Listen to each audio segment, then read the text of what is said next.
Disassembly steps. Remove the controller cover.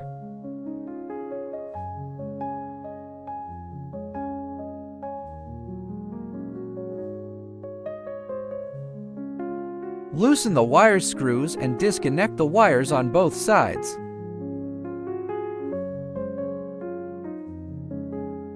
Remove the fixing screws. Take out the emergency stop button.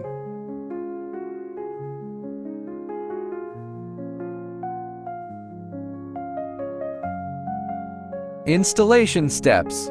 Install a new one in sequence.